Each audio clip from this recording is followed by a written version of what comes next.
So I've got a question. What does it take to, if we're this vibrant community that has culture and has smart people, what does it take to attract more businesses here? And I guess I'm kind of looking more at at one person.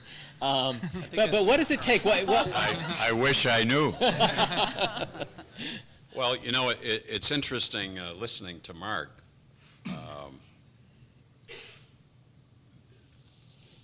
First of all, when you look, when a company looks at a new area,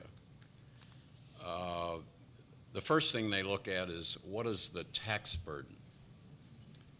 The second thing they look at is what are the utility costs? And the third thing they look at is freight costs. So when you're talking about a new company looking at our area, many times we don't even get past those three issues, so that we never get into the softer issues of evaluation. As a result of that, our focus, very honestly, is on keeping what we have, trying to make sure that we don't lose the customers we have, because those of us in the administration and the mayor are looking at the citizens of this community and the businesses as our customers. They generate revenue to help pay for the services and the things that the city does, garbage pickup and so on and so forth. And you really have to look at, our job is to serve them. It isn't like we're some kind of compliance body that's doing an audit on our citizens and making sure that they comply with all the laws and the policies. And so we're really trying to become much more flexible in our look and understand that they are critical to our survival. So I remember being asked, when I was given the opportunity to serve with the mayor, I was asked by a reporter, wanted to know what my magic bullet was for bringing in new enterprises, to bring in the company that had 20 or 30,000 new jobs. And I said, that's not my first priority. My first priority is to retain what we have, to stabilize our businesses so we're not losing them, and to try to figure out how we can create a partnership with our businesses so that they can become more successful, so that they can create more opportunities, more jobs. I'm not sure what the exact number is, but our range of businesses in the city alone are somewhere between 5,000 and 7,000. And if we can figure out a way to help each one of them to create one new job, that is very significant for us. And that's why the mayor and I are out calling on businesses to find out how they feel, what they're doing. So I'm not really focused on spending my time, because I'm not branded enough as a community yet that makes us unique, to the point that Mark was making. Makes us unique that I can go to a company and say, we are so unique in these areas that the only place you should be is in the greater Rochester community.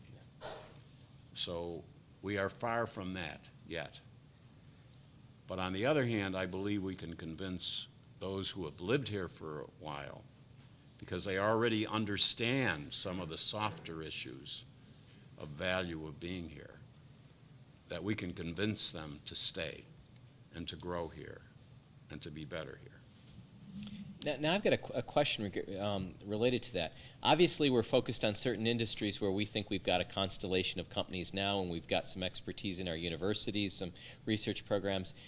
Is that a way to brand our cities to businesses, to say, gee, we are the leader in optics? I mean, we always have been, and we continue to be, and here's all the proof points. I mean, is that one way to do it? Yeah, we're trying to figure out how do we deal with that emerging industry. We have, I think, about 120 what I would consider high-tech companies in greater Rochester. Some 25 are in the city. There are a number of emerging companies that are at the point of going to market. And how do we help them? Because the city is not an equity investor. On the other hand, we have our Economic Development Corporation does have funds, and we are talking to some of the private investors to see if, in fact, we can give some of the money from our corporation to them to, in fact, help some of these emerging companies. So we're looking at some different ways that we can participate as a city legally, because there are hundreds of those emerging companies that are starting, and we have to figure out a way to get involved to help them be successful, because they can be really the lifeblood of our future here. Actually, I'll chime in on this at the risk. Carl's group in the city has been very helpful to Origin very recently, so we're very appreciative of that, and it's a big help for us as we move into a different arena with our work. Funny anecdote is when we started Origin back in 1995, we 3 guys right out of college, and we went to the city and we said, hey, we really need help. We're starting this business, and we had a lot of energy. We all had degrees from our fine University of Rochester, and 2 very funny things happened in that first meeting. The first was they asked for a sample of what it was we were making, like, can I have one to put on my mantle? And Origin is a software services company. We build websites. And the person we were talking to did not have a computer in their office, and they said they'd been on the web because their assistant had printed out some pages from it and handed it to them. And the second thing we were told was, somebody's already doing that, and why don't you go get a job there? So happily the attitude has changed a little bit, but there is a little bit of I would actually say there's a lot of a mentality in Rochester really focused on manufacturing. We just talked about what are the things businesses really look for when they come to town. Taxes, utilities, and freight. Those are manufacturing attributes, okay? Talent, okay? We have all these colleges, all these universities. George Eastman himself, did a great job at fostering talent and saying this is going to be the future of the organization. And when we talk about things that the city can do, one of the whole Fast Ferry debacle, I used to sort of tell a little bit of a sad joke, and that is that for $100 in 3 or 4 hours, you can get on the ferry and be in Toronto. Or for $100 in 3 or 4 hours, I can be at 54th and 5th Avenue in New York, meeting with 100 clients that day, and I can bring that business back to Rochester. So I wish that $40 million had been spent on subsidizing airfare for small businesses getting in and out of town, because I went to New York yesterday, I met with 6 clients. All of that business is coming back to Rochester. All of that business is being delivered to my staff of 30-somethings, who are the emerging workforce in Rochester. So, I think we do have very much a manufacturing mentality. Most of the people in Rochester work for services businesses still, and most people in Rochester work for small businesses. And we keep going elephant hunting for these big manufacturers instead of really fostering those small services businesses. That being said, we're getting a lot of help, and I appreciate it. So, I should tell you, I wasn't there in 1995. No, he was not. No, he was not. And I had absolutely nothing to do with the ferry.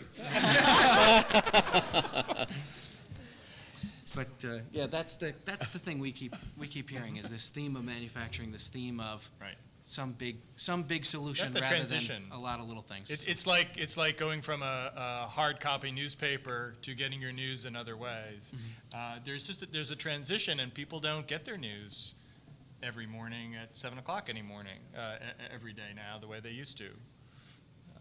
And the shame of it is, I can put my people up against anybody in Manhattan, Boston, Chicago, San Francisco, where that's the birthplace of the internet. Right. It's absolutely It's the the brain summit power. of It's the everything talent, we the do. brain And power. I can walk my people in, and they will blow away anybody there. And that's a big deal. It's a really big deal.